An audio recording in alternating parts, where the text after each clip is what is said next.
in interesting times. Today's stories. Vancouver residents cheer in appreciation for health workers. Students learn new ways of staying motivated while in self-isolation. People wonder how long COVID-19 crisis will last. Trump suggests COVID-19 measures could do more damage than virus. Unemployed Ohio esthetician feels stressed due to COVID-19 crisis. U.S. passenger evacuated on gurney from virus-hit cruise ship in Miami. Search suspended as 2 missing members of Kennedy family presumed dead. And in Russia, firefighters on scene of deadly gas explosion outside Moscow. I'm Archie Rose Natividad Yi with Eagle News, broadcasting from our Vancouver, Canada studio, bringing you stories from around the globe.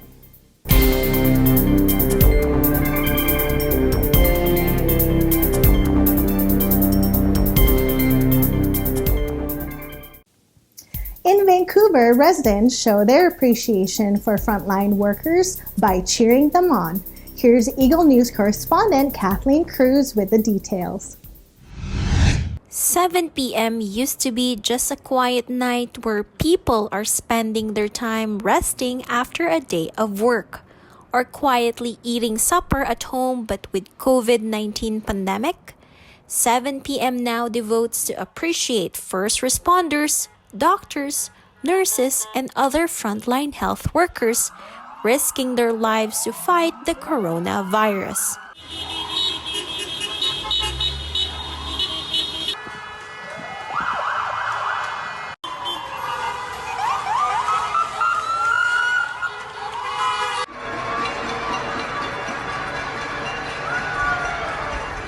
Firefighters, RCMP, and police are also joining the crowd by doing a parade and siren salutes around local hospitals during 7 o'clock p.m. for appreciation and support. While residents are grabbing out their pots and pans outside of their homes or balconies to make noises for all the work that the frontliners are doing during this COVID-19 pandemic. Whether it is clapping, shouting, or other banging, all of these gestures are clearly being appreciated by the health workers across the province of British Columbia. Restaurants and local businesses are also stepping up by providing free meals to first responders and healthcare workers during this unprecedented and challenging time. In Vancouver, British Columbia, Kathleen Cruz, Eagle News. Will live in interesting times. For many students, remaining motivated while in self-isolation is no small feat. Eagle News correspondent Angela Milano shares tips on how to stay motivated during these interesting times. Here in Toronto, Ontario, the COVID-19 pandemic forced schools to close for about 2 weeks now. The province just recently announced that schools will remain closed for the month of April. Students are forced to stay home, and academic institutions have been working out a way to keep the learning going from home. The solution? Online learning. Universities and colleges in Ontario have now launched the online delivery of their courses. Because of the school closures, was moving all of our schoolwork online. So our lectures are online, and we use this online platform called Zoom to conduct our team meetings and meetings with our clients and our sponsors, because a lot of our schoolwork is project-based. All our schools are shut down, and we had to do all our classes online and work on our projects remotely. The major difference is that since we don't hold in-person classes anymore, we don't see each other basically anymore. None of my classmates have been in contact with each other. Even during lectures, we don't turn our webcams on, so we haven't seen each other face to face in quite a while. Only the professor has their webcam on, so they just share their PowerPoint slides with us.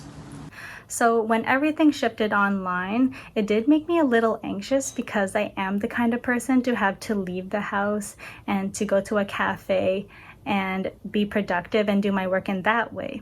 However, now I'm going to have to work from home, and this was a big lifestyle change, and it's something that I have to learn and adapt to.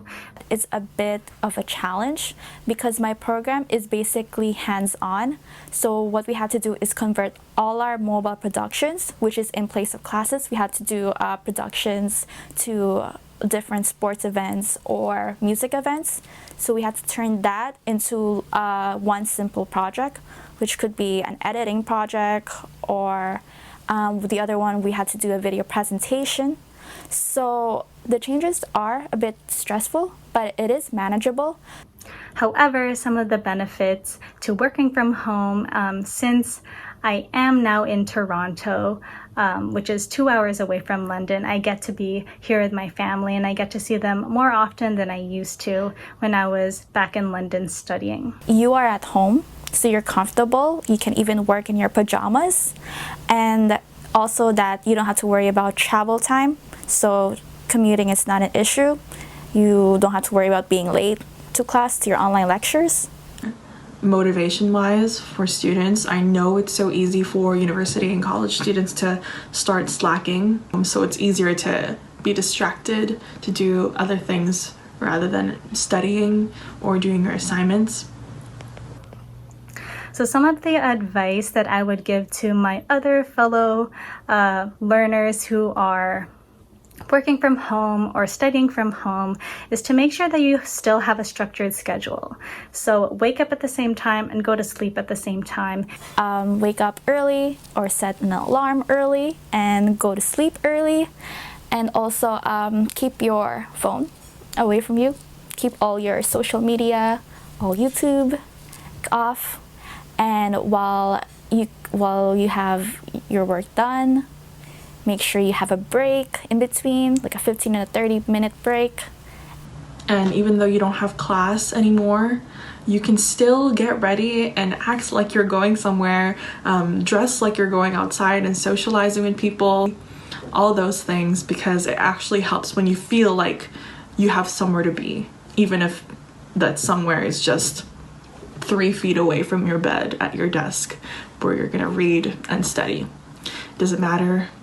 As long as you try your best to actually be motivated, you can do anything. This pandemic has truly changed the world from the macro to the micro level of how we conduct our lives, and for these students, how they learn and earn their education. Learning from home may come with struggles and adjustments, but it's all about making the most out of any given situation, which arguably is one of the biggest life lessons that anyone can learn from this pandemic. In Toronto, Angela Milano, Eagle News, we live in interesting times. My update from Alberta, Canada today is not going to be about numbers. It's not going to be about patience. I want to focus on the people we too often take for granted, the men and women who go to work every day in healthcare settings. Now let's talk for a bit about the people who work in these hospitals. They're putting their lives at risk to save the lives of others. And I heard something very disturbing the other day from our Chief Medical Officer of Health, Dr. Dina Hinshaw. It's hard to believe that some people think like this. I have recently heard disturbing reports of healthcare professionals experiencing discrimination due to the fear that they will be more likely to carry the virus. This discrimination even includes threats of eviction from their homes. I assure you, these trained professionals are going above and beyond to stop the spread of the virus, both at their workplaces and in their homes. Now, I just don't understand that kind of thinking at all. Let's take a moment here to hear from a nurse.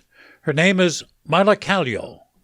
In a video interview I did a little while ago, I asked Mila what she does when she goes home.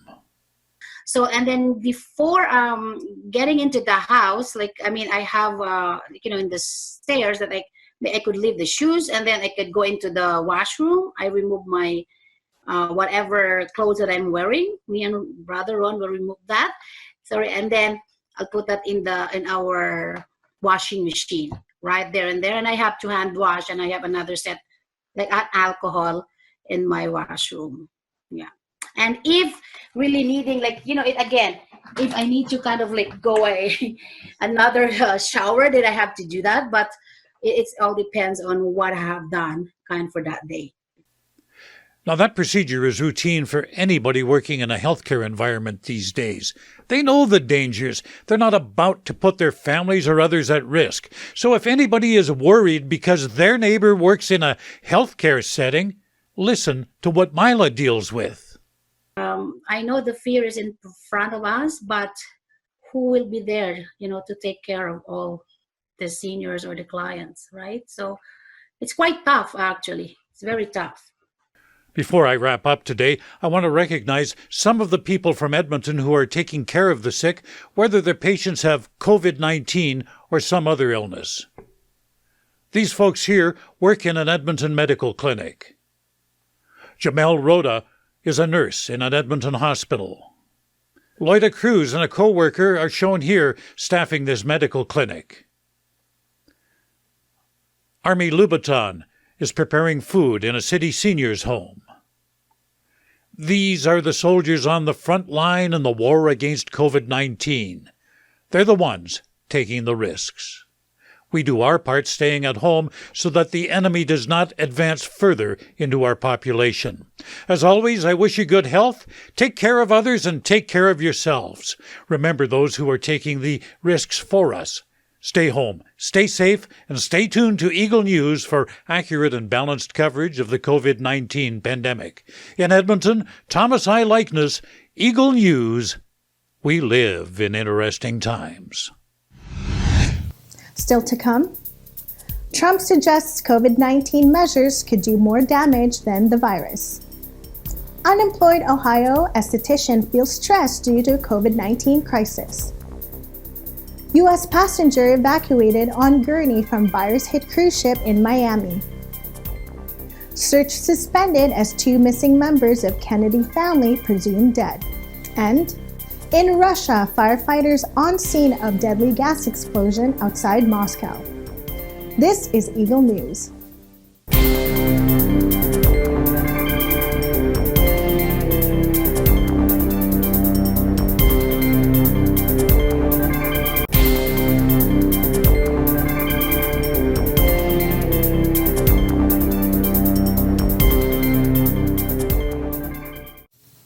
You're watching Eagle News. I'm Archie Rose Natividad Yi. U.S. President Donald Trump suggests that the public health measures authorities have taken to slow the coronavirus pandemic could cause more damage than the virus itself. New York State's coronavirus toll continued rising at a devastating pace Saturday as authorities issued an emergency plea for volunteers to assist at U.S. outbreak epicenter. The state has recorded 3,565 deaths as Governor Andrew Cuomo warned the worst was yet to come. Cuomo said infections could peak in the state in 4 to 14 days, but he cautioned that already strained hospitals were not yet prepared. Meanwhile, President Donald Trump suggests current measures cause more damage than good. We're not going to destroy our country. We have to get back. Because, at a certain point, you'll lose more people this way through all of the problems caused than you will with what we're doing right now. What we're doing right now, I think it's going to be very successful.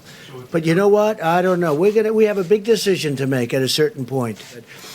We have given the governor of New York more than anybody has ever been given in a long time. I was going to say in history, but in a long time. And I think he's happy. But I think that, because I watched what he said today, and it was fine. I wouldn't say gracious. It wasn't gracious. It was okay. I must tell you, Gavin Newsom has been gracious. Asked about the anti-malaria drug, this is what U.S. President Donald Trump had to say. And there's also other studies, with the malaria, that the malaria countries have very little people that take this drug for malaria, which is very effective for malaria, that those countries have very little of this virus. I don't know. You're going to check it out. But I think people should, if it were me, in fact, I might do it anyway. I may take it. Okay? I may take it. And I'll have to ask my doctors about that, but I may take it.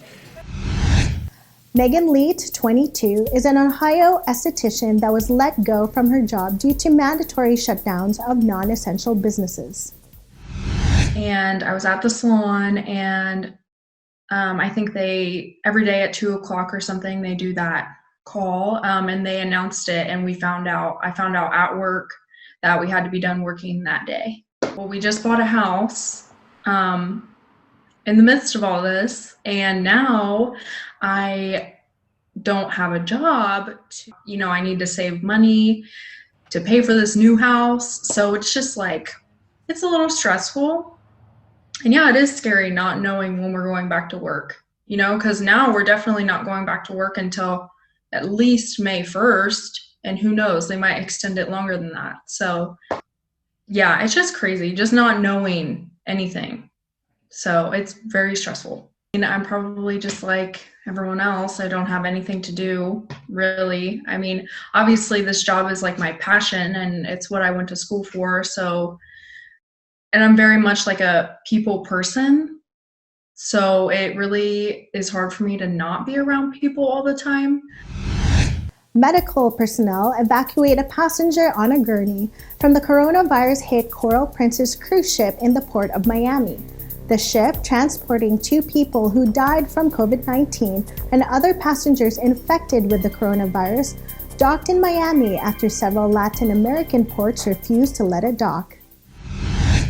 The virus-hit Coral Princess cruise ship, with 2 dead and at least a dozen infected passengers on board, docked Saturday in Miami after being turned away from several Latin American ports in a month-long odyssey. The company provided no details on the dead passengers. Princess Cruises said earlier this week that a dozen confirmed coronavirus sufferers were on board the Coral Princess. The Bermuda-registered ship, with 1,020 passengers and a crew of 878, arrived in Miami early Saturday after a failed attempt to dock in the port of Fort Lauderdale, 30 miles to the north on the Atlantic coast. On Thursday, 2 Holland America cruise ships, the Zaandam and the Rotterdam, docked in Fort Lauderdale with 4 dead and dozens of ill passengers, but only after an intense dispute with local authorities that required President Donald Trump's personal intervention. Most passengers disembarked on Saturday amid rigid hygienic precautions, though the ill and all crew members remain on board. Meanwhile, Princess Cruises said that the disembarkation of the Coral Princess passengers would take several days due to the shortage of available flights, with those needing medical attention receiving priority. The Coral Princess began its journey on March 5, leaving the Chilean port of Santiago on a voyage that was supposed to end in Buenos Aires on March 19. But authorities in that port turned it away after Argentina closed its borders due to the pandemic, and ports in Uruguay and Brazil later did the same. After an unusually high number of passengers and crew developed flu-like symptoms, the captain on Tuesday ordered all passengers confined to their cabins. Both Princess Cruises and Holland America are subsidiaries of the Carnival Corporation. The U.S. Coast Guard has suspended its search for the grandniece of John F. Kennedy, Maeve Kennedy McKean, and her 8-year-old son Gideon, who are now presumed dead after they went missing during a canoe trip in the South River in Maryland. 2 members of the Kennedy political dynasty, including a grandniece of John F. Kennedy, are now presumed dead after they went missing during a canoe trip, the family said Saturday. It looks to be the latest chapter of heartbreak for a family that has suffered tragedy after tragedy in the form of untimely deaths since President Kennedy himself was assassinated in Dallas in 1963. This time, it involves a grandniece of the late president, Maeve Kennedy McKean, 40, and her 8-year-old son, Gideon. They disappeared Thursday while canoeing in the South River in Maryland, near the vast Chesapeake Bay, Governor Larry Hogan said Friday. The Coast Guard, police, and firefighters immediately launched a search but did not find the missing Kennedys. The rescue operation has now shifted to one finding of the bodies, said Kathleen Kennedy Townsend, the mother and grandmother of the missing 2. Kennedy Townsend, 68, is a former Maryland lieutenant governor and the daughter of Robert F. Kennedy, the one-time U.S. Attorney General in his brother's administration. Firefighters arrive on the scene of a gas explosion that ripped through a 5-story residential building outside Moscow, killing 1 person and injuring 4. 2 people were killed and 6 injured when a gas explosion ripped through a 5-story residential building outside Moscow on Saturday, with rescue workers still looking for survivors. The blast took place in the town of Orikovo-Zuyevo during a stay-at-home orders aimed at slowing the spread of the coronavirus. The emergencies ministry said 2 people were killed and another 6 were injured when a section in the middle of the brick building collapsed in the town north of the capital. Rescue workers were combing the debris as 2 more people could be under the debris, head of the emergencies ministry's Moscow region branch, Sergei Polyetkin, said in televised remarks. 10 flats have been partially destroyed, and officials were trying to establish how many people lived there. The rest of the building appeared intact. National television broadcast footage of mangled heaps of concrete as locals, some wearing masks, gathered at the scene. All residents of the damaged building have been moved to a school nearby, officials said. Investigators said they were looking into the cause, with a gas leak and damaged gas equipment believed to be among the top leads. Gas explosions are common in Russia and often affect residential buildings built in the Soviet era. Up next, learn to get expressive in your writing with calligraphy. You are watching Eagle News.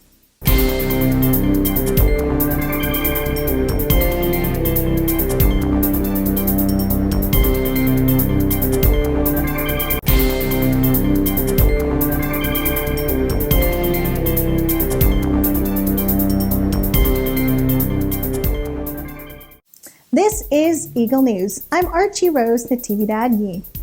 Looking to learn a new skill at home?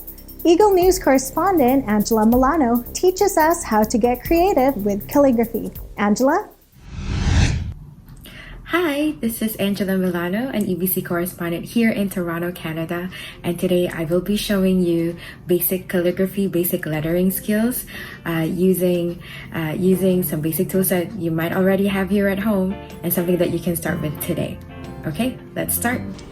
It might be intimidating at first because calligraphy looks really fancy, but you can definitely start practicing brush lettering in the most basic way. So first thing you need to understand about brush lettering to make it easier is that think of it as if you're just drawing letters. It has nothing to do with your handwriting at all. So something to think about. Another important thing is for you to slow down and don't rush anything. It's all about building your muscle memory, and that it doesn't actually need to be super perfect. So it's all about practice and all about patience, which we can all use at this point in time, of course. Okay, so in terms of tools, for this demonstration, you could just use any piece of blank paper. For today, I will be using line paper so that I have some guides. And I will just be using a Crayola marker, and this is the Crayola Super Tips. And it has that triangular tip so that I can play with some of the strokes. And you can also use a small brush pen like this one if you already have it at home. So it's more specialized for brush lettering. Okay. So right now I will be showing you the basics of doing calligraphy. So here are some of the basics. All letters are a combination of 2 kinds of strokes, the upstroke and the downstroke. So here I will be demonstrating the letter N. So I start with an upstroke and a downstroke, and here's how it looks like. So each letter right here is the upstroke, and it is the thin stroke. And then the next, this heavier stroke is called the downstroke, the thicker one. And it's done by creating this heavy line. Oops, sorry. Okay, so right now, the way I'm holding the pen right here, make sure that you don't do it that way. You do rest the pen on your pointing finger, and I'm gonna demonstrate now how to do a upstroke. So just lightly touch the paper and create upward lines. Okay. The next thing I'm gonna do is those are the upstrokes. So the next thing would be the downstroke. So this is when you actually press heavy on the paper, again at an angle. So that's what we call the downstroke. So you just keep doing this. This is how you build muscle memory for your letters. So when you become more comfortable, you can definitely combine. So thin upstroke, down heavy, downstroke, thin up, heavy down, thin up, push down, right? So that's how you combine. So that is the upstroke and that is the downstroke. So once you get more comfortable, that's when you start combining both strokes. So the key also for brush lettering is lifting your pen. You don't do it all in one stroke. So you do up, lift, down, thick, up, thin, down, thick. So if you do it too fast, then that's when you get those shaky lines. So that is something that you really need to avoid. So these are the places that I lifted my pen.